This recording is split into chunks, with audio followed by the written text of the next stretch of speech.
Bismillahirrahmanirrahim. Rabbi shrah li sadri wa yassir li amri wahlul 'uqdatam min lisani. Allahumma shalli wa sallim ala habibika Mustafa Muhammadin wa ala alihi wa sahbihi asma'in nama ba'du.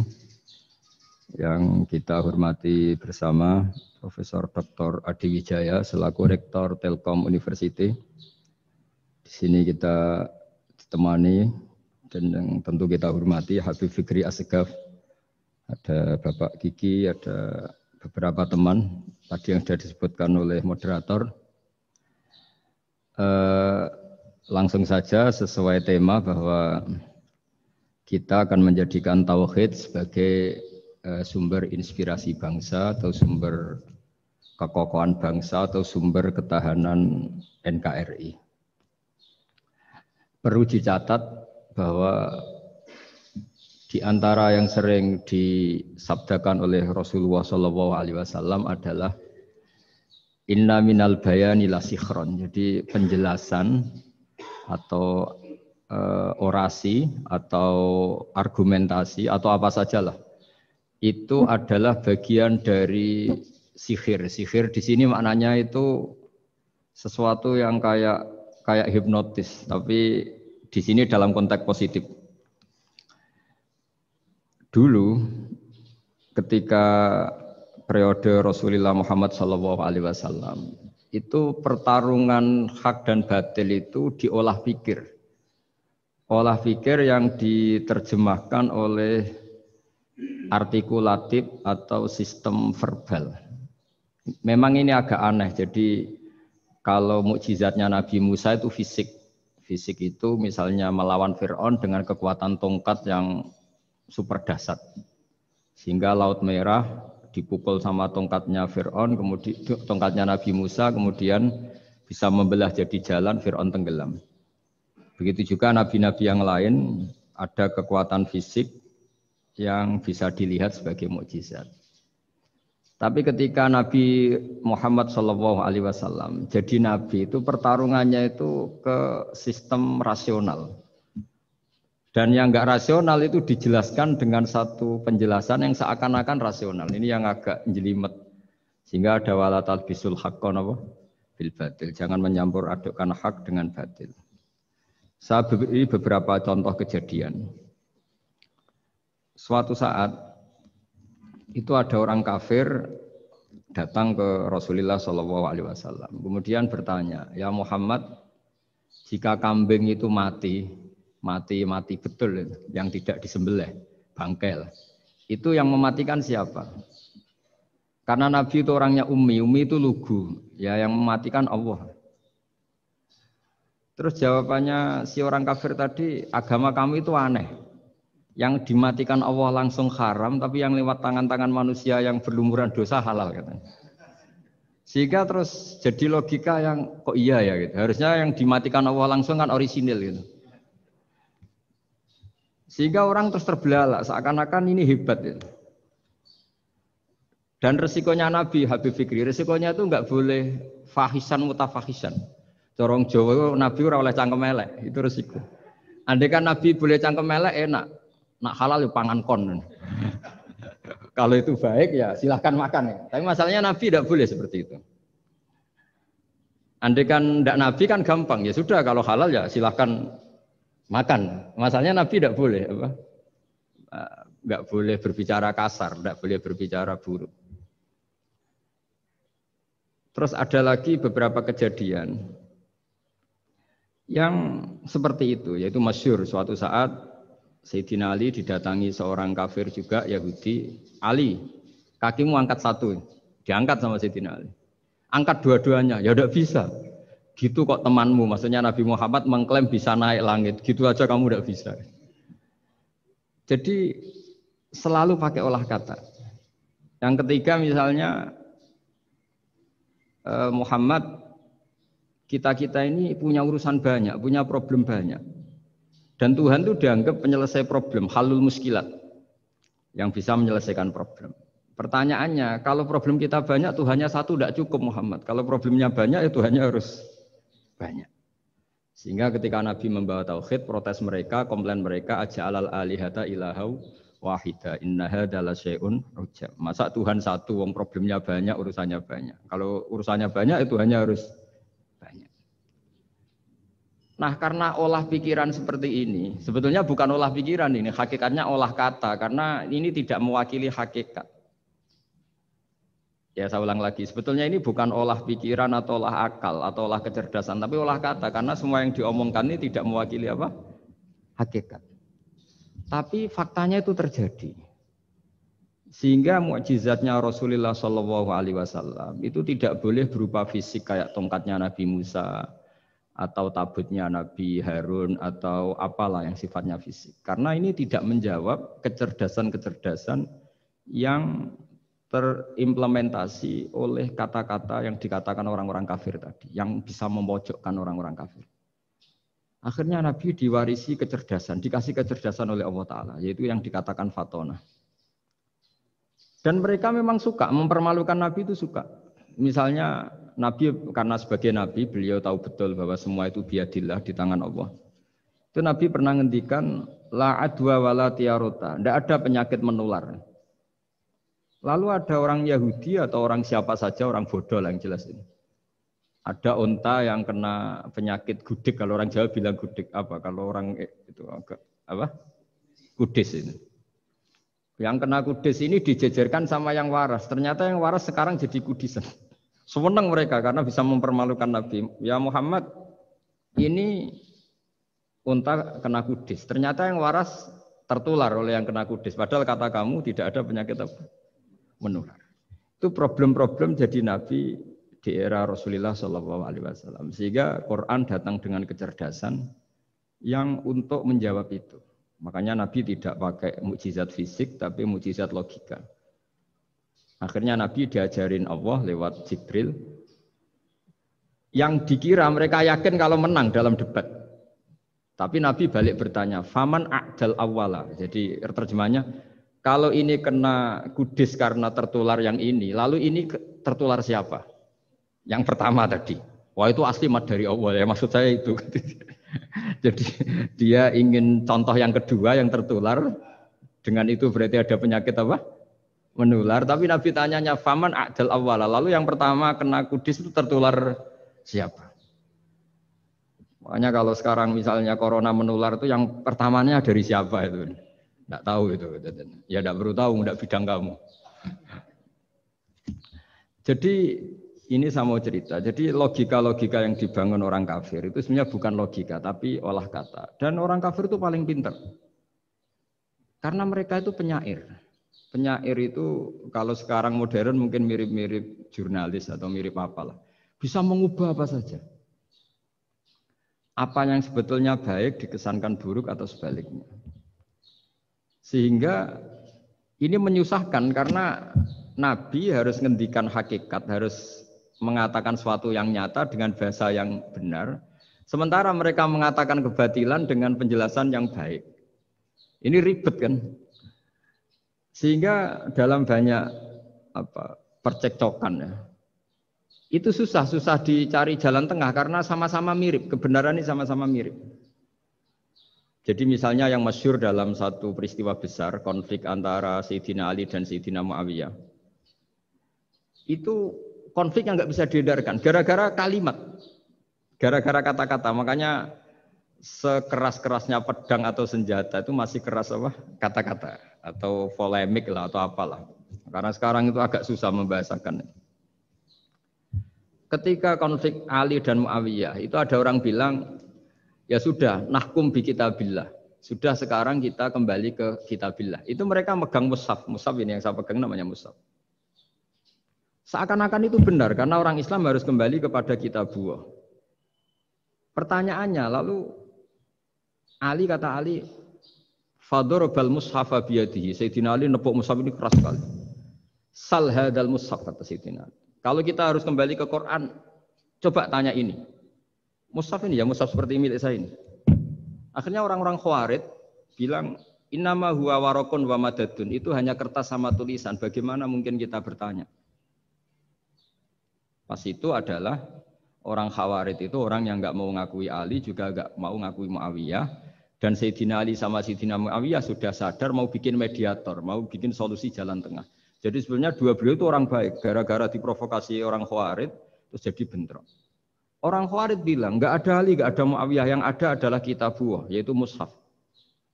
Benar, secara zahir benar, memang orang Islam harus kembali ke mushaf. Tapi Sayyidina Ali pinter, sal hadal mushaf. Kalau gitu tanyakan mushaf itu. Ketika Sayyidina Ali dan Sayyidina Muawiyah sudah sepakat bikin perdamaian. Akhirnya singkat cerita, innama huwa raqun wa wadadun, kata orang-orang Khawarij itu hanya kertas dan pena. Kenapa bisa disuruh atau diminta jawaban? Terus kata Sayyidina Ali, enggak bisa toh kamu tanya mushaf, ya enggak bisa. Makanya tanya saya katanya. Akhirnya Sayyidina Ali memberi penjelasan, wa in khiftum shiqaqa bainihima fab'asu hakamam min ahli wa hakamam min ahliha. Jika dua mempelai suami istri itu ngalami konflik, di mana-mana orang konflik roh raine serasa seneng nek. Kita kalau sedang marah, semuanya lah kalau sedang marah sama istri itu roh raine serasa seneng. Jadi sing ganteng ra ketok gantenge, ketok elek etok. Sehingga kalau ngomongi anaknya, dasar nakal kok bapaknya gitu. Bapaknya gitu, nanti dasar cerewet koyo ibu. Makanya alhamdulillah banyak anak kita yang mewarisi nakalnya bapaknya dan nakalnya ibunya. Karena sabdonya mesti seperti itu. Jadi anak kita ini korban cara ngomong kita. Maka kita tidak wali itu harus syukur karena omongannya nggak mandi. Itu kalau kita wali, itu anak kita jadi orang buruk semua. Karena kita ngomong dasar goblok koyo ibu. Dari ibu dasar nakal koyo bapak. Berarti anak kita punya status goblok dan nakal. Tapi alhamdulillah yang ngomong itu tidak wali sehingga diabaikan saja sama Allah. Gak penting. Ngomongannya orang tidak wali itu tidak penting. Makanya tidak wali itu tetap punya sisi positif. Kalau ngomong tidak ngefek. Tapi kalau wali itu direspon sama Allah. Langsung ya. Tapi kalau wali ya tidak ngomong gitu. Tapi. Jadi kalau orang nggak suka itu nggak boleh ketemu. Karena tambah benci. Sehingga butuh mediator. Itu sudah, ini termasuk ilmu psikologi Quran. Kalau orang sedang tidak cocok itu nggak boleh ketemu. Pakai apa? Mediator. Jika suami istri sedang konflik, itu sebaiknya, seharusnya atau sayogyanya itu kirim mediator. Fab'atsu hakamam min ahli wa hakamam min ahliha. Iyurida islaha yuwaffiqillahu bainahuma. Terus kata Sayyidina Ali, wa amru ummati Muhammad a'zamu min amri rajulin wa imra'atin. Dan urusan umat Muhammad yang kita sedang konflik dengan kekuatan besar dan bisa pertumpahan darah, itu lebih ngeri timbang urusan suami dan istri. Itu saja solusinya mediator. Artinya sesepele itu urusan pribadi saja Allah menyuruh ada mediator. Apalagi urusan kita yang lebih dahsyat. Akhirnya mereka ngakui cara istimbat, cara ngambil kesimpulan Sayyidina. Jadi ini masalah-masalah yang orang bilang seakan-akan benar. Sudah kita kembali ke Quran, kembali ke Quran. Quran yang mana? Wong kamu tidak paham. Lama-lama tanyanya cetakan mana ini? Ribet kan? Makanya saya ini bikin gerakan besar-besaran yang dulu saya ngaji tafsir lama sekali dengan Mbah Mun. Ngaji sama bapak saya, sekarang alhamdulillah sering diskusi sama Pak Quraisyab. Karena kita ini butuh dan saya punya teman akrab Gus Zofur juga dokter tafsir. Ya, kalau kamu ingin tak sebut ya punya teman kalian semua untuk mengkaji apa? Tafsir. Itu memang kita butuh. Karena Quran itu teks. Teks itu harus difahami ahlinya. Tapi ketika orang ngomong, ayo kita kembali ke kitabullah, itu kembali yang apa? Terus tentang apa? Sehingga banyak orang yang entah saking angkuhnya, entah saking benarnya tidak tahu. Saya tidak mau kembali kepada Quran. Kenapa? Saya tidak pernah keluar, saya di situ. Kembali itu kan sudah keluar baru kembali. Itu entah saking angkuhnya, entah saking benarnya tidak tahu. Mau kamu katakan angkuh yang masuk akal? Saya tidak mau kembali. Saya tidak pernah keluar. Memang saya sudah di situ. Benar mana? Bisa jadi ya sudah ini itu wilayah yang nggak jelas itu. Tapi bahwa mukjizatnya Nabi itu menerangkan sesuatu yang kayak iya kayak enggak. Karena orang kafir itu pintar mengemas kebatilan sebagai kebenaran. Jadi enak zaman Nabi Musa ngadepi Fir'aun yang karuan salah. Nabi Muhammad itu enggak. ngadepi satu komunitas yang mereka punya jargon yang seakan-akan benar. Misalnya Ka'bah, Ka'bah itu sakral, Baitullah. Orang kafir itu percaya keramatnya Ka'bah, percaya sehingga mereka kalau bikin berhala itu harus dekat Ka'bah, bentuk barokah Ka'bah. Kayak kurang ajar gimana? Maka berhala-berhala itu paling banyak di dekat Ka'bah karena supaya apa? Dapat barokahnya Ka'bah. Ribet kan? Kamu kafirkan tuh percaya barokah Ka'bah, tidak dikafirkan itu kurang ajar. Ka'bah kok di jadi ruwet. Ribet banyak ngadepi. Itu susah memang ngadepi logika, makanya kan apa ya, kayak kita ngerawat anak itu. Mau dilonggar nanti manja terus goblok, mau dikerasin nanti minggat, ribet kan. Jadi ngelola kebenaran itu tidak gampang. Lalu Nabi datang bil haqqil bayyin, dengan kebenaran yang nyata. Dimulailah dari surat diantaranya lam yakunil ladzina kafaru min ahlil kitab wal musyrikin munfakina hatta ta'tiyahumul bayyinah. Bayyinah itu siapa? Rasulun minallah yatlu suhufam mutahharah. Orang-orang kafir baik berkategori ahli kitab yaitu Yahudi Nasrani maupun yang berkategori orang-orang musyrikin yaitu orang-orang yang menyekutukan Allah yang non samawi, yang tidak punya kitab samawi. Itu tidak mau tercerabut, munfakin itu tidak mau tercerabut dari akar mereka hatta ta'tiyahumul bayyinah, sehingga datang kebenaran yang begitu nyata, begitu jelas. Saking jelasnya siapapun mau tahu dan nggak bisa dibatalkan oleh apapun, termasuk oleh perilaku sosial. Siapa itu? Rasulun minallah yatslu suhufam mutahharah, itu yaitu Rasulnya Allah yang membaca lampiran-lampiran suci, yaitu Quran. Sehingga Nabi datang dengan analogi pembanding. Orang-orang yang berpikir Tuhan harus banyak karena urusan itu banyak, problem banyak. Lalu Nabi bikin analogi. Andaikan kamu sebagai pembantu yang punya majikan banyak, perintahnya beda-beda. Kamu mau enggak? Ya enggak mau, enggak enak Muhammad kalau punya bos banyak. Perintahnya beda-beda, semuanya egois harus dituruti, enggak mau. Enak mana sama punya majikan satu? Enak satu Muhammad. Ya sudah, Tuhan kamu itu majikan kamu. Kalau banyak-banyak bingung kamu perintahnya banyak nanti. Terus mereka mau, ya sudah Tuhannya satu saja.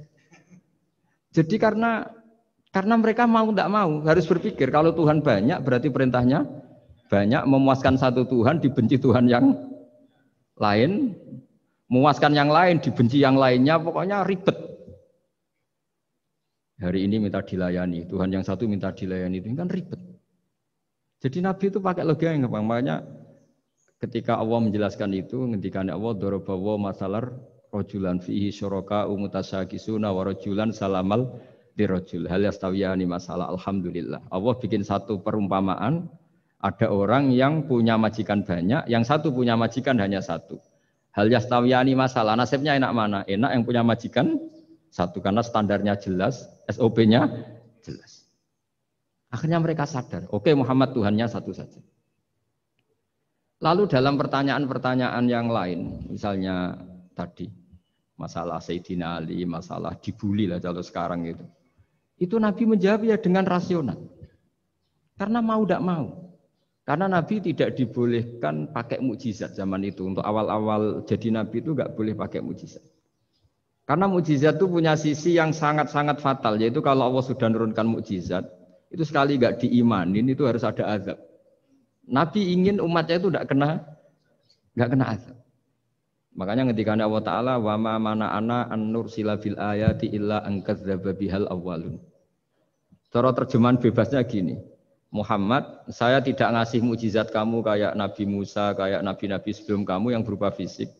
Itu problemnya satu, sekali saya menurunkan mukjizat, tren umumnya ini didustakan. Ketika didustakan, saya punya alasan menyiksa, wong sudah tak perlihatkan sebegitu jelas kok tetap didustakan. Maka sekali saya menurunkan mukjizat, kata Allah, wa ma nursilu bil ayati illa takhwifa. Saya memberikan satu ayat itu hanya warning, hanya peringatan bahwa ini akan ada bahaya azab. Sehingga karena pilihannya itu Nabi milih gak ada mukjizat yang seperti nabi-nabi sebelumnya. Milih mukjizat yang ilmiah, yaitu Al-Qur'an yang kita warisi sampai sekarang. Alhamdulillah. Karena kata ulama-ulama, nah ini pentingnya penjelasan. Andaikan mukjizat kita itu hanya tongkat, maka hanya ada di museum. Kita lihat tongkatnya Nabi Musa, mungkin klaimnya ada di Turki. Mukjizat tabut kita lihat lagi di ya di manalah tempat di museum apa. Tapi kalau mukjizatnya Al-Quran, itu umatnya Nabi akan merasakan nikmatnya ila yaumil kiamat. Misalnya kita dalam bersuami istri atau dalam berkeluarga atau dalam bermasyarakat.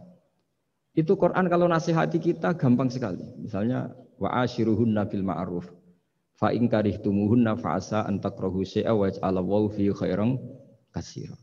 Sudahlah kalau sama istri itu yang baik. Jika ada watak istri yang kamu enggak suka, dalam ketidaksukaan kamu itu ada kebaikan yang banyak. Kamu enggak suka karena kalau istri kamu sering marah, kamu enggak suka. Sukanya yang senyum. Tapi kalau senyum terus sama orang lain juga senyum, ribet kan kamu. Jadi sudah anggap saja ada hikmahnya. Semua itu ada hikmahnya. Kalau istri kamu marah tidak kelihatan marahnya, dipendam, itu enggak ekspresif. Cara akting sinetron enggak masuk itu. Tapi kalau marah kelihatan marahnya itu ekspresif, itu kecerdasan itu apa? Bisa menumpahkan keinginan. Wah itu bagus ini. Jadi disuruh lihat sisi apa? Positif. Imam Syafi'i itu pernah ketemu seseorang yang di depan beliau cium tangan hormat. Suatu saat dikasih tahu sama santrinya yang lain, orang yang mencium kamu wahai Imam Syafi'i itu di belakang ngerasani kamu, bully kamu. Kata Imam Syafi'i, baguslah. Kenapa? Berarti saya wibawa, di depan saya tidak berani. Jadi enteng. Beliau dikasih tahu, tetangga kamu banyak yang benci engkau ya Imam Syafi'i. Baguslah, tidak akan utang saya. Justru yang kenal-kenal itu yang utang-utang itu. Jadi enteng terus. Jadi dunia ini dianggap gampang saja.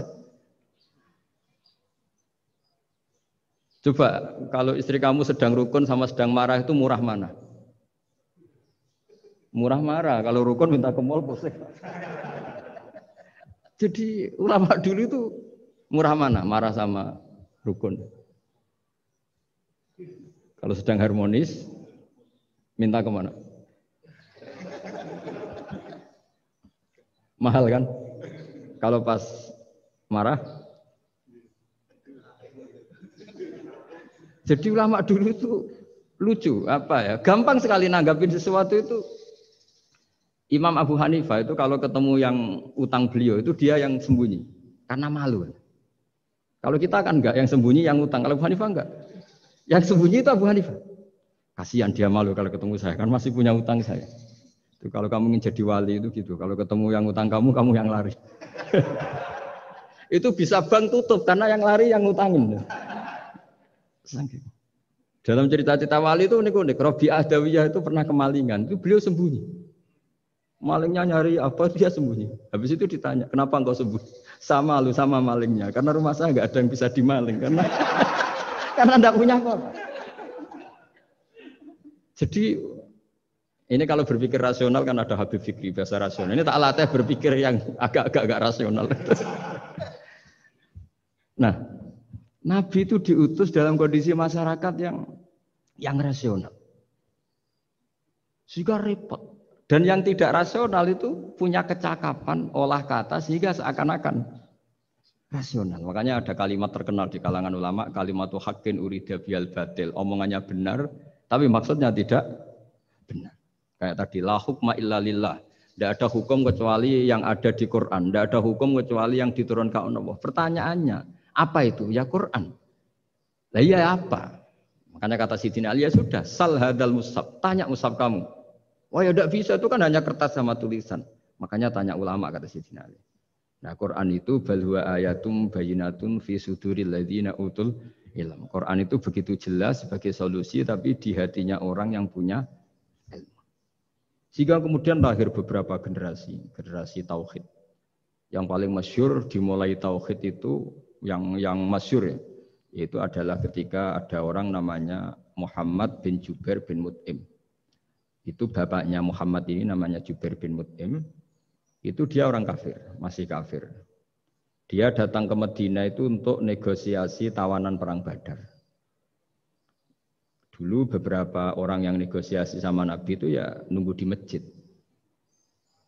Singkat cerita, Nabi sholat maghrib baca surat Wattur wa kitabim mastur fi raqim mansur wal baitil ma'mur was saqfil marfu wal bahril masyur. Terus dia dengerin terus. Dengerin sampai Allah tanya, am khuliqu min ghairi syai'in. kalau kamu tidak ngakui saya sebagai Tuhan, kata Allah, silahkan Anda berpikir bahwa alam raya ini dimulai dari ketiadaan. Atau kamu sendiri merasa sebagai pencipta alam raya ini, pencipta langit dan bumi. Itu namanya am khalaqus samawati wal ard. Itu orang itu disebut dahiyatul Arab, orang paling cerdas di Arab. Itu dia bingung. Dia selamanya kafir. Cara berpikir menuhankan berhala, Lata, Uzza, pokoknya menuhankan makhluk lah. Terus dia mikir, Muhammad ini kacau ya. Akal saya dihabisin kata dia.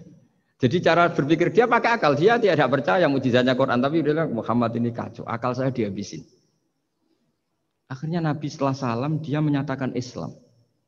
Karena kata dia Muhammad, akal saya habis oleh apa yang kamu baca. Nah ini saya mau menerangkan tauhid sebagai inspirasi. Yaitu logikanya gini, langit bumi ini kan wujud itu punya eksistensi.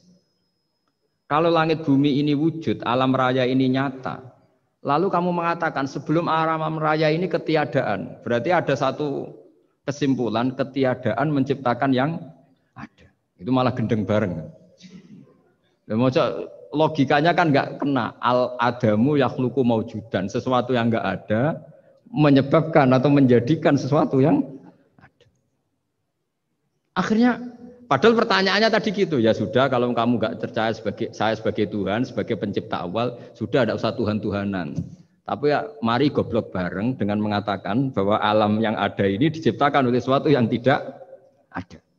Jadi Juber, saya tidak mau goblok Muhammad, sudahlah iman saja saya, karena saya tidak mau goblok. Jadi agama ini datang dengan keceriaan berpikir. Sehingga Ibnu Hajar al-Asqalani mengatakan hadatin ja'a bil iltizat al-aqli. Agama ini datang dengan kenyamanan berpikir.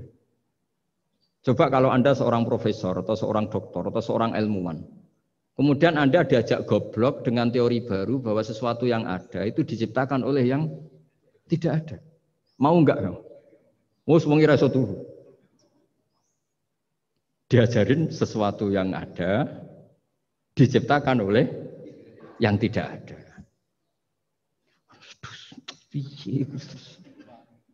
Gak keren lah. Gak boleh ya, sudah. Jadi tauhid itu. Nah, kemudian lahir ulama-ulama baru yang cara ngarang sama. Ini kitab yang dulu saya ngaji sama Syekhina Kiai Maimun Siber Mbah Mun. Itu kemudian ulama-ulama baru, kata Yai Mbah Mun itu juga bapak saya sering pesen, orang itu harus tahu zaman. Menerangkan tauhid itu kalau ulama dulu itu dimulai dari kalimat yang mungkin yang ngaji saja bingung. Al-alam mutawwir wa kullu mutawwir hadis la buddha mim muhdis. Itu sampean dengar mesti anggap jimat itu apa itu? Itu doa apa gitu. Doa jalbur rizki apa gitu. Padahal itu logika. Tapi terus ulama-ulama modern itu ngarang seperti ini ada gambar. Ini kitab yang saya dulu ngaji sama Mbak. Itu digambar seperti ini. Maksudnya digambar seperti ini gini, penjelasannya gampang. Sampean kalau gambar seruat apapun, misalnya gambar gedung tingkat 5 atau gambar gunung atau gambar apa saja. Mbok seruat apapun gambar itu dimulai dari satu titik. Tadi hadhil awalim kulluha, bahwa alam semua ini dimulai dari nuqtatil wujud, ada titik wujud.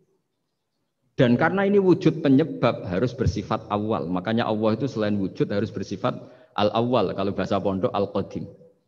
Karena tidak mungkin yang menciptakan kemudian kalah dulu dengan yang diciptakan. Begitu juga Imam Al-Amudi. Imam Al-Amudi itu jadi wali itu karena dia ahli matematika. Sampai muridnya itu eskal. Ini guru saya masuk surga enggak. Kalau ngajar itu senangnya ngajar matematika. Beliau ahli usul fikih, ahli fikih, tapi senangnya ngajar matematika. Sampai muridnya sanksi, ini masuk surga enggak ya? Walhasil dalam cerita keramat beliau, sama ndak usah terus saya enggak percaya. Kamu enggak wali, kok enggak percaya gimana? Ribet sekarang itu. Orang kalau enggak nekuni sesuatu terus enggak percaya, ribet kan? Itu beliau masuk surga itu dijamin dapat surga itu karena ngajar matematika. Tapi di hati beliau hanya satu. Matematika adalah satu ilmu yang dimulai dari angka 1.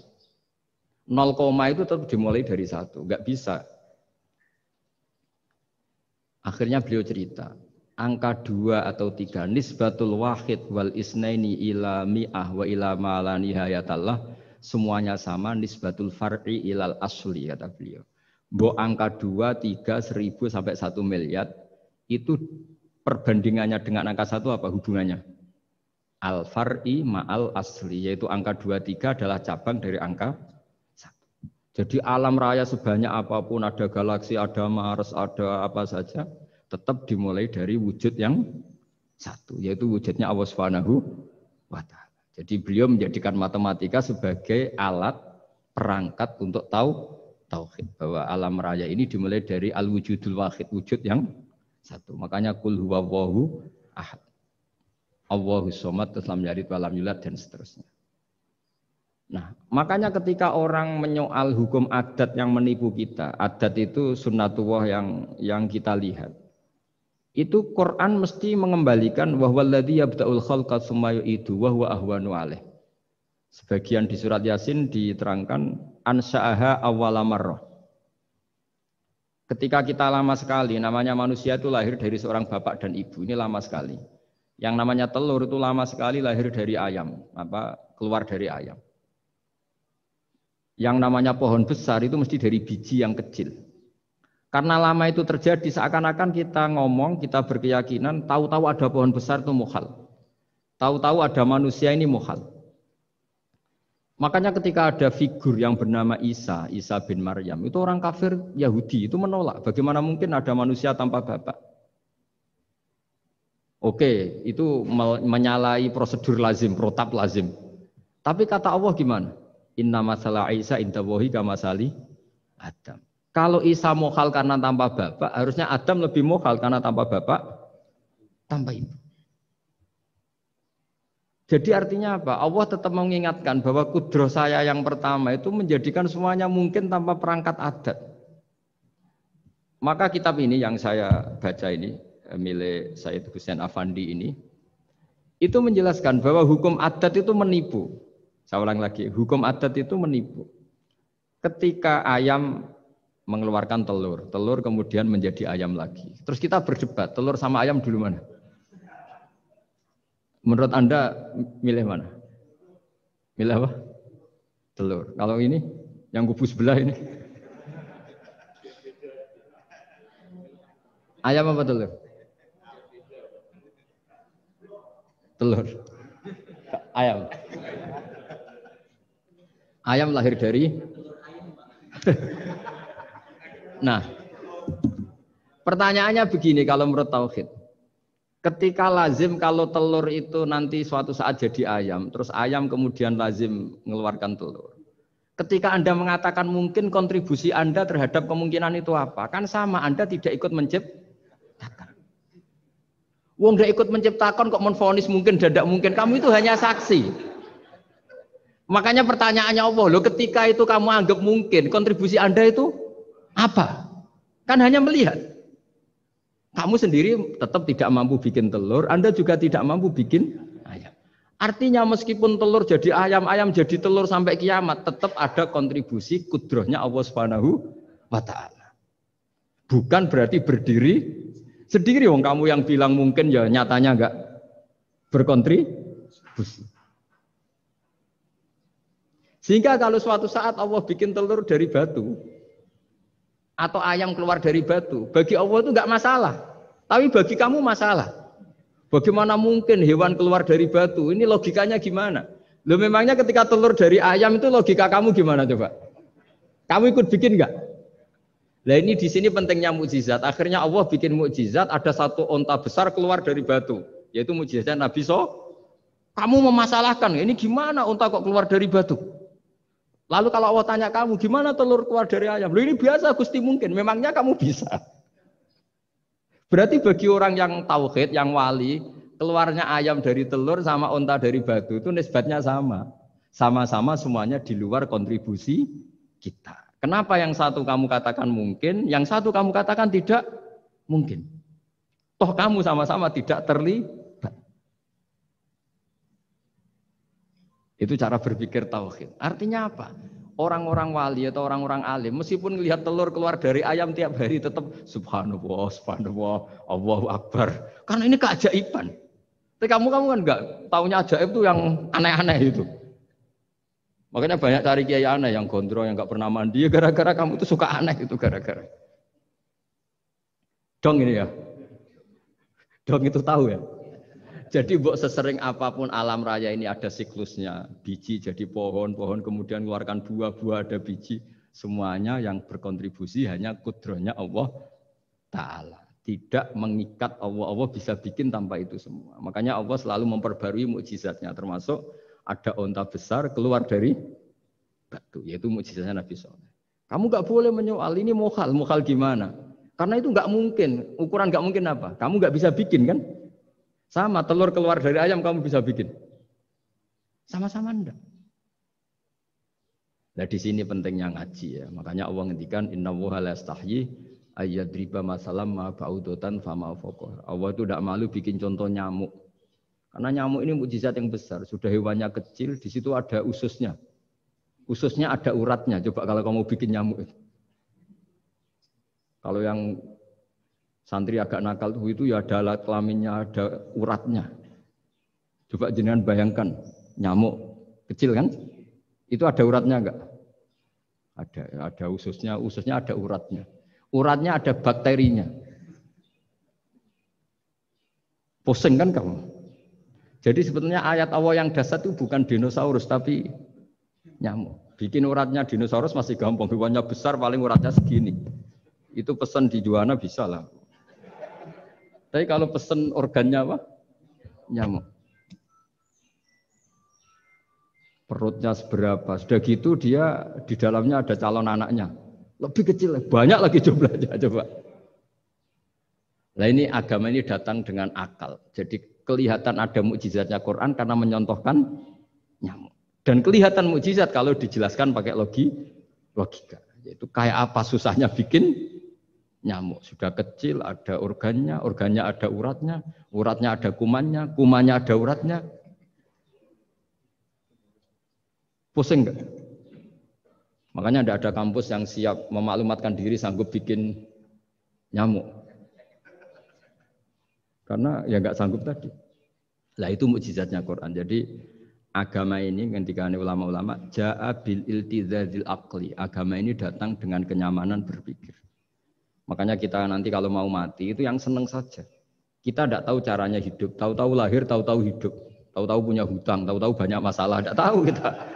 Nanti kalau mati juga gitu, nggak ingin mati, tahu-tahu mati. Nanti nggak tahu bangkit. Makanya sudah alaiha nahya wa alaiha namut wa biha nubasu insyaallah taala minal.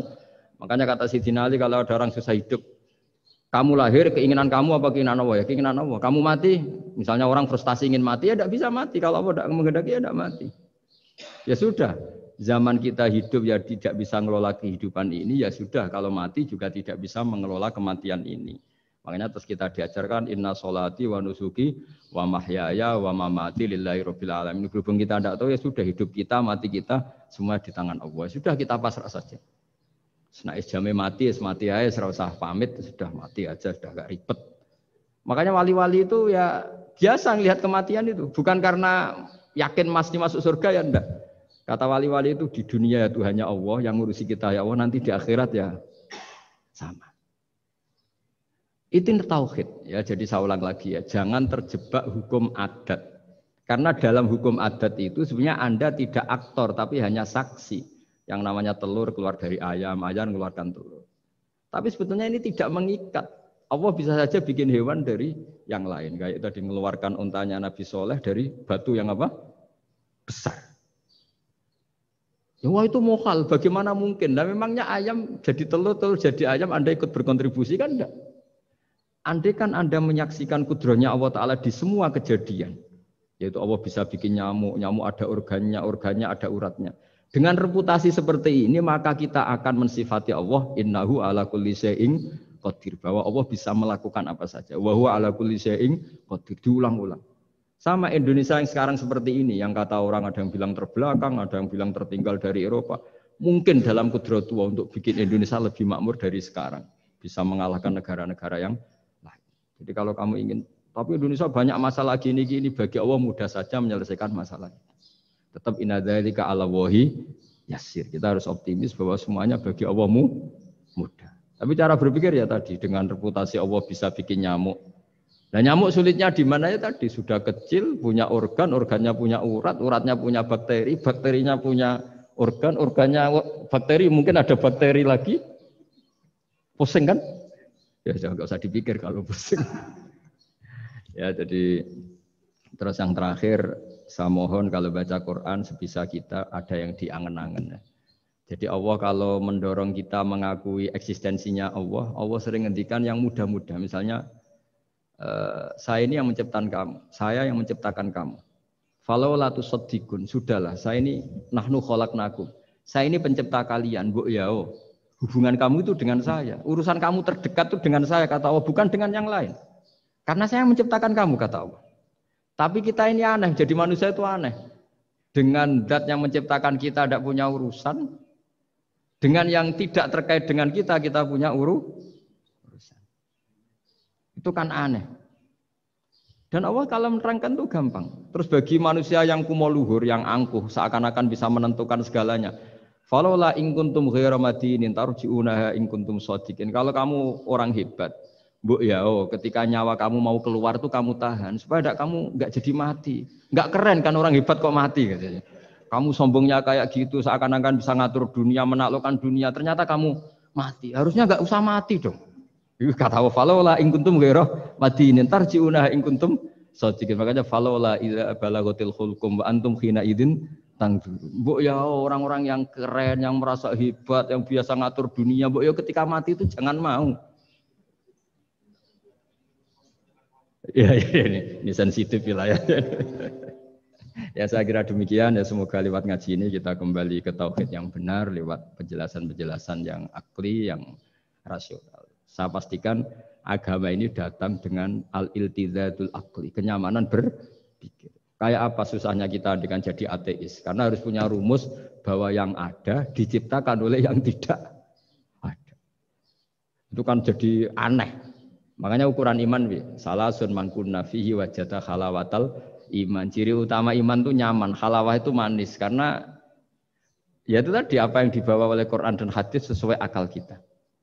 Maka masyhur di kalangan para ulama ada pepatah, laulam yakun maja'a bihi Muhammadun dinan lakana fi aqlin nasi hasanan. Kalau saja Muhammad tidak maklumatkan kalau ini agama, akal pun akan setuju bahwa yang dibawa itu hal yang luar biasa. Karena agama ini tidak lam yusodim al-aql, agama ini tidak akan menentang akal. Liqaumi yaqilun liqaumi yatafak. Kalau ada orang bilang akal saya itu menolak faham agama, itu akalnya yang perlu dicek. Ada masalah itu pasti. Ya, saya kira demikian. Assalamualaikum warahmatullahi wabarakatuh. Pertanyaannya jangan Pak Barbar. Baik, alhamdulillah telah mendengarkan paparan yang cukup sangat menarik dari Gus Baha. Monggo kalau ada pertanyaan dari Bapak Ibu sekalian di sini, silakan mungkin. Monggo Mas. Semua Mas.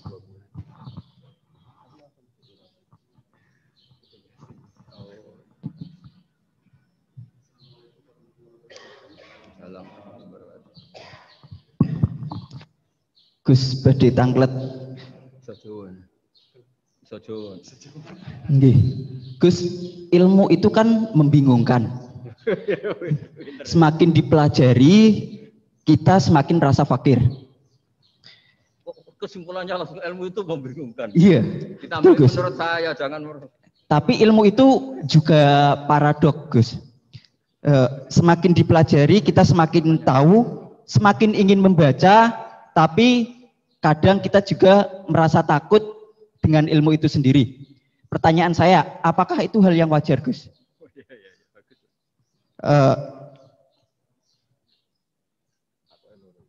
Terus, Gus, untuk saat ini ilmu itu banyak yang disalahgunakan.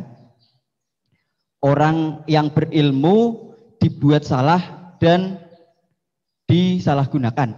Pertanyaannya adalah supaya orang yang benar itu tetap benar walaupun disalahkan dan disalahgunakan, guidance-nya itu apa, Gus? Karena semakin kesini banyak yang nggak berilmu ngaku berilmu, yang berilmu disalahkan dan disalahgunakan. Terima kasih. Wassalamualaikum warahmatullahi wabarakatuh. Anak buah jenengan. Dewa Tonun, Mas Ahmad Saifuddin. Pertanyaan itu kesimpulannya agak jelas itu, tahu-tahu. Ilmu itu menyenangkan bukan membingungkan. Enggak, itu maksudnya gimana kok tahu-tahu ilmu itu gimana tadi? Membingungkan. Misalnya ilmu tentang apa? Iya. Yeah.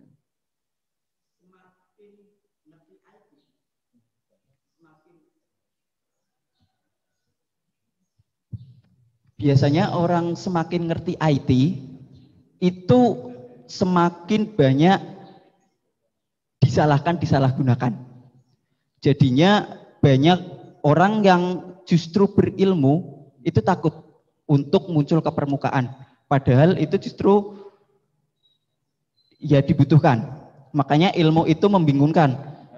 Dia semakin dipelajari, kita semakin fakir, semakin merasa fakir ilmu, tapi kita juga semakin ingin tahu, semakin banyak membaca. Makanya menurut saya ilmu itu membingungkan. Semakin dibaca kita semakin bingung, tapi semakin pengen tambah ngerti. Dan semakin ngerti, kita semakin fakir ilmu. Kan bingung kan nih Gus? Oh ya bagus lah kalau Anda yang bingung bagus lah. Ya semoga bingungnya Anda tetap bingung. Jangan ngajak saya bingung. Gini ya, jadi kalau misalnya IT atau teknologi apapun, Islam datang itu kan ngatur ketentuan efek ya. Misalnya mudahnya komunikasi bagi orang yang soleh mungkin terus dipakai ngaji, dipakai kebaikan, dipakai menjaga NKRI. Bagi yang tidak baik, dipakai alat selingkuh, alat memecah belah bangsa, dipakai alat adu domba. Jadi Islam datang ya sudah ketentuannya yang dipakai maslahat itu halal, yang dipakai madarat itu haram. Islam hanya ngajari itu, tapi bahwa penemunya yang menjadikan semuanya mudah. Dulu kita nelpon hanya dengar suara, sekarang pakai apa? Bisa tatap muka. Itu dianggap ilmu yang objektif, belum punya akibat. Nah nanti akibatnya tadi kalau nelpon yang apa itu, yang kelihatan wajahnya apa namanya istilahnya itu, video call.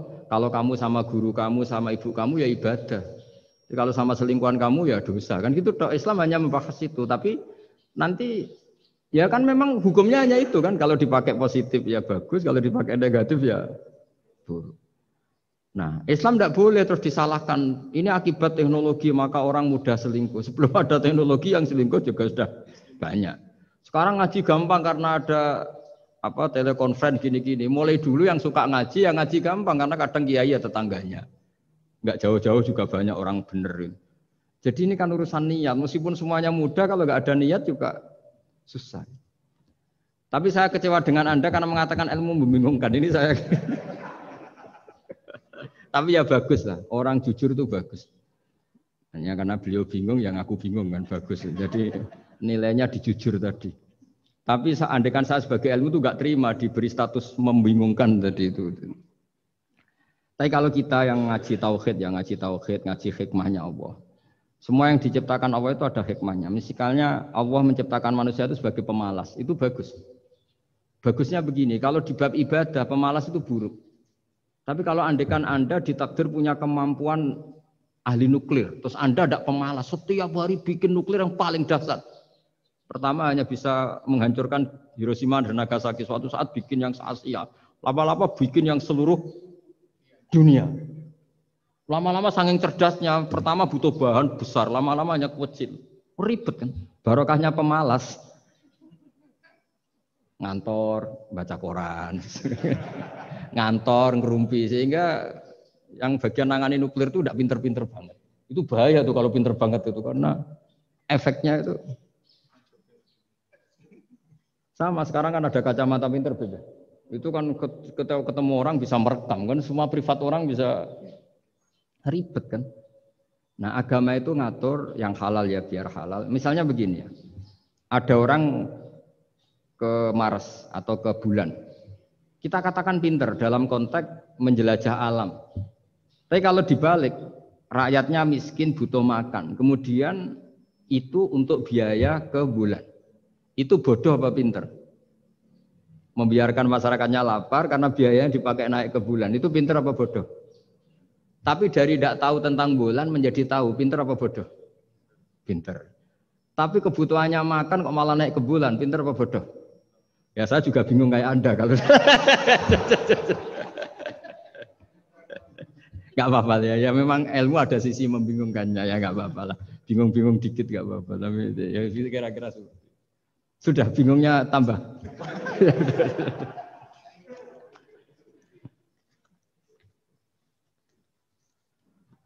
Matur nuwun Gus Bahar. Berikutnya monggo Mas Afif niki, Afif Khairul Hidayat.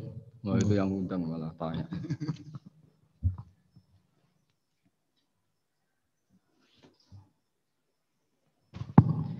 Bismillahirrahmanirrahim. Assalamualaikum warahmatullahi wabarakatuh. Terima kasih atas kesempatannya.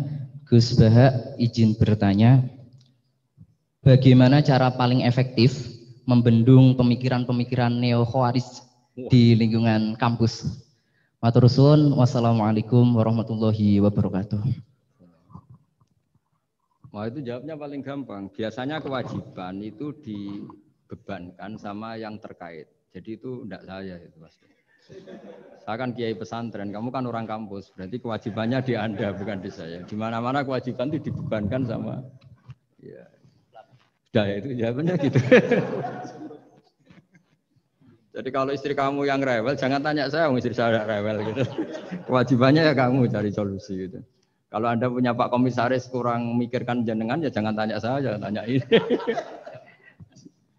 Begini ya, sebetulnya kita juga kadang salah mengkategorikan. Ada neo-khawarij, ada Islam ekstremis, ada moderat. Itu omongannya peneliti ya. Itu kan peneliti itu harus mengkategorikan, terus sampling ilmiah harus diputuskan ini kategori apa, solusinya apa. Tapi itu analisis. Sebetulnya masalah itu tidak sesulit itu ya. Kalau Allah menghendaki gampang saja. Misalnya Anda berpikir neo-khawarij, kemudian anak Anda sakit, yang ditegir nyuwun sewu harus hutang tetangga, kebetulan yang ngutangin itu orang Islam moderat. Ini yang sering lupa, para analis itu, saya ulang lagi, para analis itu, mbok ya ngregani pangeran. Saya itu sering ketemu para analis. Sering saya ingatkan, mbok ya kamu itu ngregani Allah. Allah itu punya hak untuk kreasi, punya hak untuk ngatur, punya hak untuk menentukan. Kita misalnya begini, kadang berpikir, orang neo-khawarij tadi itu bisa enggak ekstrim kalau bacanya buku ini atau ngikuti pikirannya tokoh ini, itu kita. Tapi kalau Allah itu enggak. Saya beberapa kali ada kejadian orang begitu benci misalnya sama Muhammadiyah atau benci sama NU atau benci apa. Itu marine mergo anaknya pacaran terus nikah. Mulane corong Jawa gedeng tapi nyanding. Itu dulu banyak kiai yang benci Muhammadiyah. Bareng anaknya besanan ya baik-baik saja. Karena nanti cucunya jadi Muhammad NU. Itu buahnya ada 1-2 itu. Sama nanti orang yang kuras gitu ternyata pas butuh bantuan yang nolong itu Islam moderat. Akhirnya kan karena Al-Insan Abdul Ihsan itu ya respect. Jadi, nah tapi kita sebagai analis ngiranya kalau pikiran itu dilawan pikiran, tidak mesti juga. Jadi manusia itu segampang itu. Dulu yang namanya Abi Sufyan itu bencinya sama Nabi, Masya Allah juga sebaliknya. Tapi ketika Ummi Habibah jadi istrinya Nabi, itu kebencian yang penggemar Abi Sufyan dan Nabi cair. Begitu juga Juwairiyah. Makanya ketika ada konflik besar antara kelompok-kelompok itu, karena mereka sebagian sudah jadi istrinya Nabi itu, mereka bilang Asharu Rasulullah SAW. Jadi konflik yang se-ekstrem itu selesainya pakai besanan. Ashar itu besanan. Mau tukaran gimana? Mau benci Muhammadiyah gimana? Cucunya sekarang sudah Muhammad NU. Yang NU juga cucunya sekarang. Ya sudah. Akhirnya ya baik-baik saja. Jadi tidak udah ada solusinya. Kalau Allah sudah menghendaki nanti gampang saja. Sama jangan tanya. Lah kapan itu Gus? Yang sadar Tuhan kamu tanya ya, tanya sama Allah. Jawabannya wallahu a'lam. Tapi saya mohon para analis ya, jangan corong Jawa ojo ngilani pangeran. Tuhan itu diberi hak untuk menyelesaikan karena banyak yang di luar dugaan. Wahsy itu menjadi mukmin justru setelah membunuh Hamzah. Khalid bin Walid menjadi mukmin justru setelah menang di perang Uhud. Tapi kalau Allah menghendaki segampang itu. Yaitu ketika Khalid bin Walid menang di perang Uhud karena sahabat melanggar perintah Nabi harus tetap di atas gunung sementara mereka melanggar turun ke gunung. Itu Khalid bin Walid itu, wah Muhammad itu luar biasa. Anak buahnya melanggar saja dikasih sanksi, apalagi kita.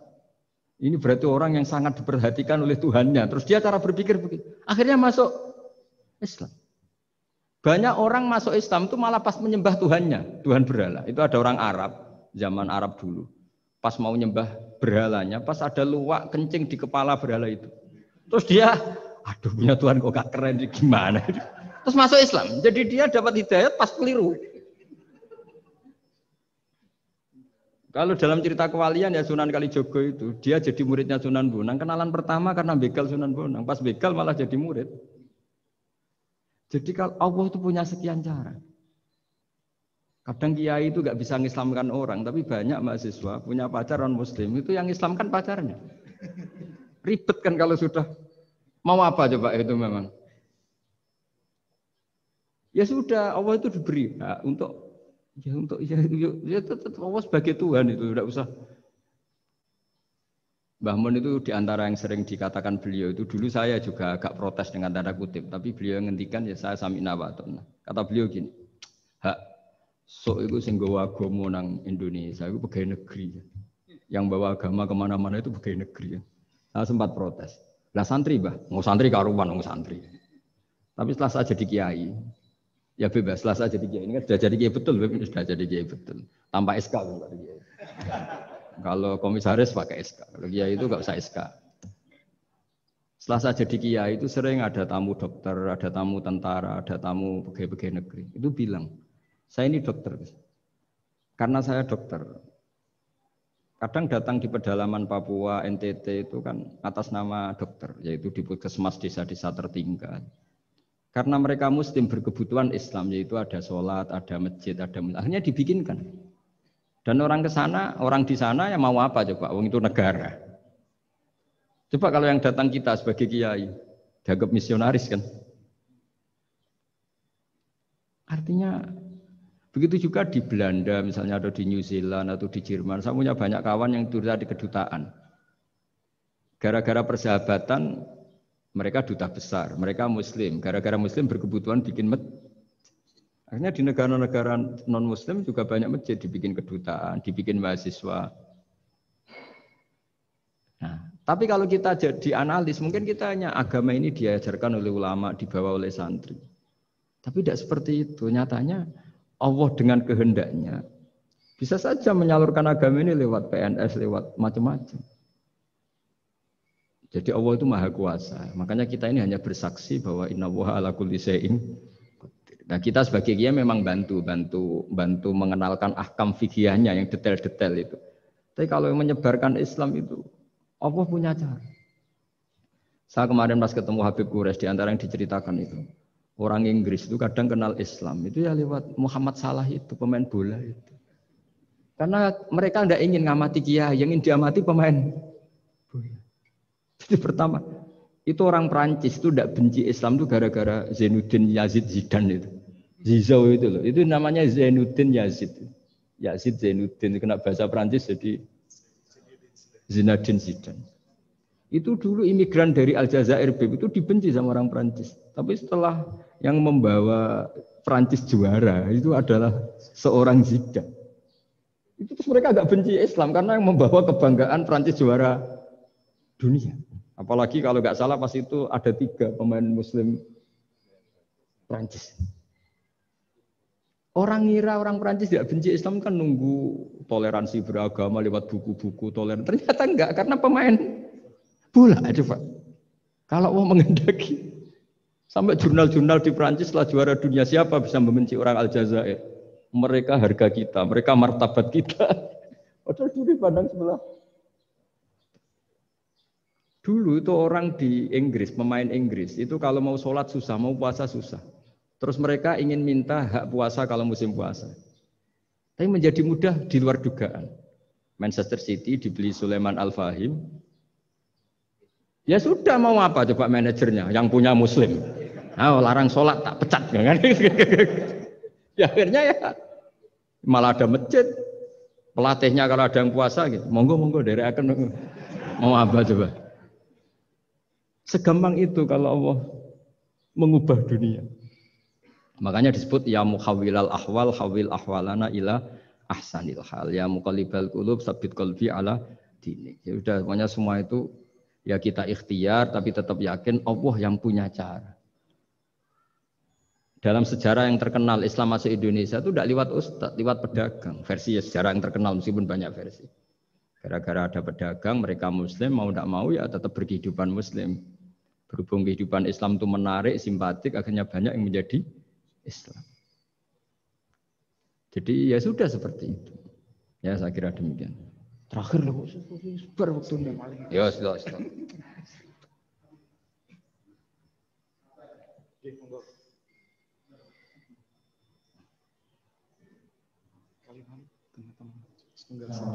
Ya. Ribet ya anak buah minyak.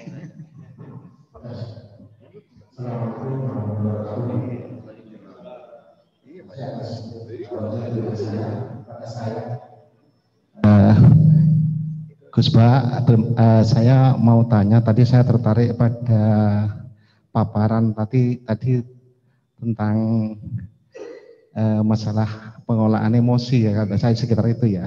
Jadi menghadapi orang misalkan pasangan atau istri atau teman yang apa namanya itu jengkel atau nyengit atau enggak sejalan dengan pikiran kita kok bisa enjoy, bisa bahagia, itu gimana Ustadz ceritanya? Itu apakah juga ada solusi lain, misalkan kita itu ada pelarian lain dalam artian yang positif ya, misalkan yang saya misalkan istri atau pasangan kita atau nyengit kita ke hobi ke apa, misalkan kita pelariannya agar kita tidak marah-marah, itu gimana Ustadz? Tadi saya sepintas itu memperhatikan masalah itu karena itu penting dalam rangka ini mengelola inilah biar kita itu bisa enjoy, karena kalau kita itu ada terlalu keras dengan orang atau istri atau teman kan kita tidak bahagia, kudu ngamuk-ngamuk. Nah itu gimana tadi? Makasih Gus, mohon diulang itu. Ya. Assalamualaikum warahmatullahi wabarakatuh. Kamu didatangkan untuk mengulangi itu. Kalau enggak dipecat jadi moderator.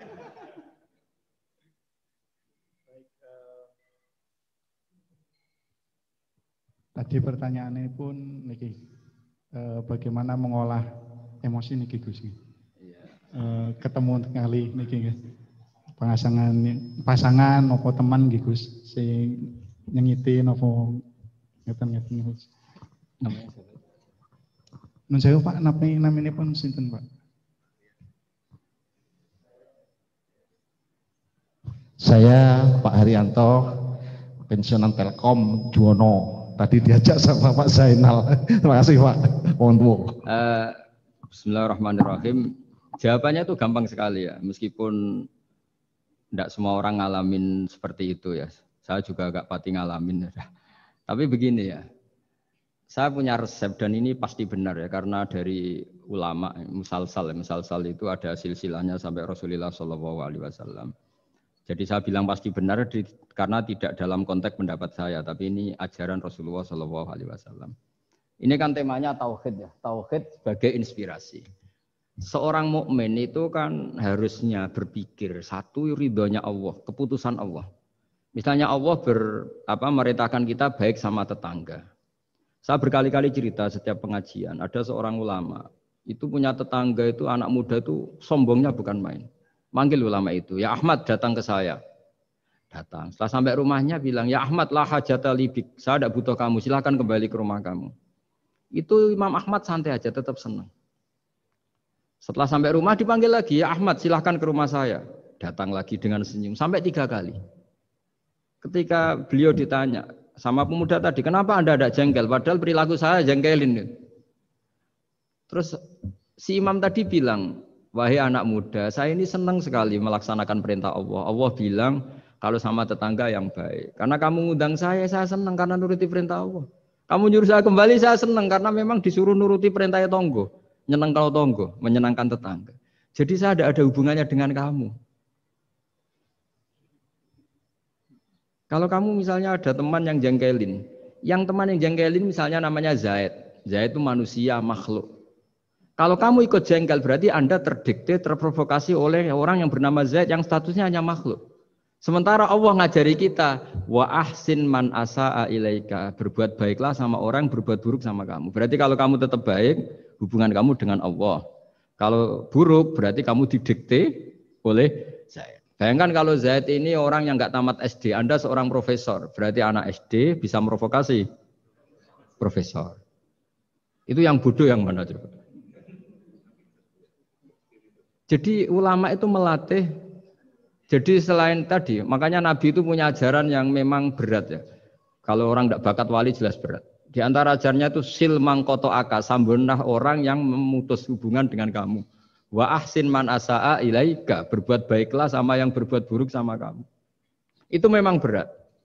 Makanya kamu tanyakan betul itu. Tapi bisa dilatih, yaitu ketika kita berbuat baik atas nama Allah Subhanahu wa ta'ala. Sehingga melihat yang gini-gini itu ringan. Itu kan sama seperti kiai-kiai yang dakwah di kampung-kampung pedalaman, sudah gak tahu haknya kiai, gak sopan. Lalu itu Nabi itu ketika dakwah itu kalau nuruti mangkel lu ya mangkel. Nabi misalnya memberi satu janji. Siapa yang datang ke saya akan saya kasih sesuatu yang menggembirakan. Itu orang-orang sebagian Bani Tamim bilang, ya Muhammad, sesuatu yang menggembirakan ya uang. Padahal Nabi mau menerangkan fadilahnya amal ini begini-begini. Tapi pikiran orang-orang itu yang menggembirakan itu ya uang. Kalau kamu kasih uang ya kita gembira, kalau enggak ya enggak. Jadi, tapi ya tadi ya, selain dilatih dengan langsung iman, dilatih punya seni kayak Imam Syafi'i tadi. Orang itu gimana? Di depan jenengan sopan, di belakang ngerasani. Baguslah saya wibawa berarti. Jadi dianggap enteng saja. Saya pernah baca juga, ada orang ketika kaya temannya banyak, ketika miskin temannya yang dulu banyak, sekarang nggak ada yang jenguk dia. Terus lapor ke seorang Habib. Ini gimana Habib? Ketika saya kaya teman saya banyak, ketika saya miskin dibiarkan sendiri. Sekarang saya buruh di orang. Ya bagus gitu. Kalau teman kamu tetap main ke kamu dalam keadaan kamu buruhnya orang, mangkuli boto, mangkuli apa, malah kamu malu jadi tontonan. Mendingan mereka gak datang. Oh ya bagus, alhamdulillah. Jadi, coba kalau kamu sudah miskin, teman-teman kamu tetap datang. Pas kamu buruh orang pasti bentak, malu gak? Milih didolani apa milih enggak? Milih enggak. Dulu pikirannya orang kan. Jadi ulama dulu itu ngelola. Ya saya kira demikian. Ya dilatih. Terakhir ini kamu sudah korupsi satu ini sudah. Katanya terakhir ini. Oke, ini sampun kata Gus. Pertanyaan iya nggak selesai ya. Sampun kata nih. Digabungkan ya Gus. Ya enggak bisa kalau satu ya satu kurang ya. Niki pertanyaan paling dasar mungkin Gus. Pertanyaan pertama, perbedaan antara akidah sama tauhid Gus. Apa perbedaan antara akidah sama tauhid? Yang berikutnya. Oh, ada. Sudah ini. Pintar nyelip-nyelipin politikus. Enggak apa-apa. Gus. Betul. Sudah selesai maksudnya. Satu setunggal malih Gus. Gimana Bu? Soalnya kata nih. 1B karena disuruh. Diistilahkan 1B. 1B. Jadi ada 1A dan 1B. Niki kata enten 20 pertanyaan niki Gus teng Zoom niki Gus. Ya udah pilih mawon nggih. Satu aja. Perbedaan akidah kali tauhid. Yang kedua, bagaimana Al-Qur'an menjadi inspirasi dalam kehidupan. Berkesempatan di mondok pesantren sementara ada di antara kita yang belum merasakan mondok di pesantren, belajar ilmu Al-Quran, maka ada beberapa yang mengikuti orang yang berani menafsiri tapi keblinger. Jadi tafsir ayam kambing adalah ulama, atau ada yang khawatir menafsiri sendiri jadi salah. Mohon pencerahan dari Gus Bahar. Bismillahirrahmanirrahim. Alhamdulillah ini terakhir, semangat sekali saya sudah. Begini ya, jadi kalau biasanya ini sering dipakai Pak Kures ya, sesuatu itu pakai madatul kalimah atau kosakata. Jadi kalau akoda itu dari ain, qaf, dal maknanya mengikat. Sehingga kalau kita transaksi disebut apa? Akad. Jadi sesuatu yang mengikat disebut akad. Kata turunannya bisa akidah, sesuatu yang sudah komitmen itu disebut akad atau akidah. Kita berkomitmen iman bahwa Allah satu. Nah satu itu bahasa Arabnya wahid. Terus dari kata wahada wahidu tauhidan, mengesahkan Allah itu disebut apa? Tauhid. Nah, tauhid itu dimulai la syarikalah, bahwa tidak ada kekuatan di luar Allah yang sekuat Allah, disebut tauhid. Jadi akidah dan tauhid itu sama, akidah ya tauhid, tauhid juga akidah. Jadi itu sama. Makanya yang dikatakan Islam itu apa? Yang dikatakan Islam itu adalah al-i'tiqad atau al-aqidah bil janan, akidah tertanam di hati, wa nutqu bil lisan, kemudian akidah itu kita lafadzkan, kita ucapkan, wal amal bil arkan, dan implementasi fisik kita juga seperti itu. Makanya yang dikatakan iman, dikatakan ihsan adalah tadi apa? Akidahnya itu ada bil janan di hati, diucapkan bil lisan, kemudian dipraktekkan bil arkan, yaitu anggota fisik, anggota tubuh kita. Sehingga sujud itu dianggap ibadah paling lengkap karena fisik kita ya tunduk sama Allah dengan kepala di bawah. Kalimatnya juga kalimat tunduk, subhana rabbiyal a'la wa bihamdi. Jadi makanya dilafatkan. Nah, dilafatkan itu penting supaya kuat. Makanya kita ini menyesali betul ketika ada perdebatan niat itu dilafatkan apa enggak. Itu enggak penting. Sebetulnya semua kita yang NU atau yang ahli sunnah atau siapa saja mengatakan melafatkan niat itu sunat. Jadi tidak mengatakan wajib. Tapi yang menentang dilafatkan juga kebablasan. Nah, melafatkan saja kok enggak boleh. Makanya dulu itu ada guyonan ketika penguasanya itu niat duhur gimana? Dijawab usolli fardhu dhuhri, salah, niat ada di hati. Barang yang satu kuasa, niat duhur gimana? Ditulis niat ada di hati, enggak, yang benar usolli fardhu dhuhri. Ya ribet kalau gitu. Jadi akidah dari kata akoda. Akoda itu mengikat. Sehingga disebut akdun nikah, berarti ikatan nikah. Akdul ba' berarti hukum jual beli yang sudah jadi. Ya. Akidah itu kata turunan dari itu. Sehingga maknanya apa? Komitmen kita terhadap agama ini. Komitmen kita terhadap Islam. Apa komitmen yang paling dasar dalam Islam? Tauhid. Mengesahkan Allah bahwa tidak ada Tuhan selain Allah. Nah, terus tadi yang menyangkut tafsir ya. Tidak semua kita pernah mondok. Jawabannya sudah tahu lah kalau tidak semua kita itu pernah mondok. Tapi begini ya. Pesantren itu dulu itu tidak harus seperti ini yang di pondok saya atau di pondok-pondok yang lain. Pesantren itu adalah sistem pengajaran di mana setelah diajarkan itu dirasakan, diamalkan, dijiwai. Sehingga dulu malah nggak ada pesantren yang kayak kita ini. Ulama-ulama dulu ya di rumah ngaji, tapi serius. Sehingga dulu itu memang yang dimulai ini yang adat kampus sebagian itu agak-agak cocok itu menghafal. Kalau kampus itu kadang kuat analisisnya, kalau di pondok itu memang disuruh menghafal. Kenapa menghafal itu menjadi penting? Karena pengembangan itu setelah hafal. Tapi kalau tidak hafal, maka sebenarnya kita tidak pernah mengembangkan agama, mengembangkan pikiran kita sendiri. Sehingga kita ini butuh hafal, meskipun setelah itu ada analisis. Saya beri contoh misalnya gini, mulai kecil sampai tua kita ketemu orang yang sangat materialistik. Makan enak itu apa? Sate. Makan enak itu bakso. Makan enak itu pizza. Selalu kita dibentuk fisik. Tapi kalau kita ngaji sama ulama, makan enak itu apa? Ya saat kamu lapar. Maka ulama dulu mengatakan makanan enak itu apa? Idamuhu alju. Lauknya adalah lapar. Kalau kamu lapar, semua makanan enak. Ini kearifan. Dulu ada ulama yang datang melihat istrinya makan satu piring habis. Hanya satu piring ditanya, kenapa tidak tanduk, sudah kenyang? Alhamdulillah, berarti saya tidak butuh korupsi. Ternyata istri saya hanya makan satu piring kenyang. Kalau makannya 1 ton, baru saya butuh korupsi karena tidak cukup. Begitu juga melihat ngopi. Setiap orang cowok, kalau ngopi itu senang sekali. Bahwa ternyata untuk senang itu tidak harus selingkuh, tidak harus maksiat, tidak harus ke klub atau tempat-tempat yang salah. Jadi ulama dulu itu cara kearifannya itu dijaga oleh hal-hal yang sepele. Ternyata saya ngopi itu bisa senang. Ya berarti senang itu tidak harus maksiat. Gendong anak senengnya bukan main, melihat anaknya sehat tidur seneng.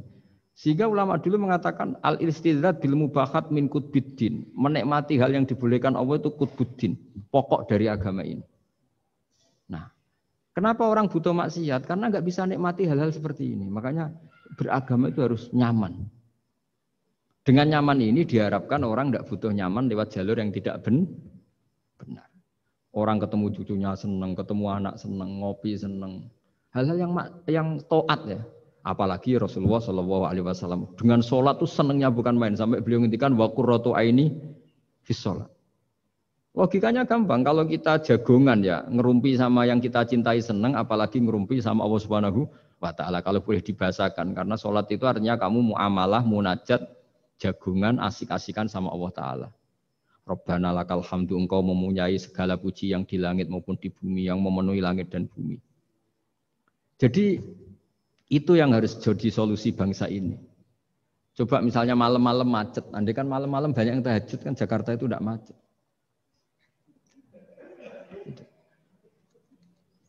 Jadi ulama itu ingin menjadikan taat itu solusi. Makanya kul bi fadlillah bi rahmati fa bidzalika falyafrahu. Orang yang sedang tahajud itu setiap ulama dulu yang tahajud itu sampai bilang gini, ainal muluk fi hadil ladzah. Enaknya apa jadi raja? Enak ya kita. Sayyidina Ali itu derajatnya tinggi. Di antaranya disebabkan beliau kalau wiridan gini, saya hafal wiridannya. Kafani izzan an takuna li robban wa kafani fakhron an akuna laka abdan. Gusti, saya ini punya nikmat yang luar biasa karena menjadi Tuhan untuk engkau.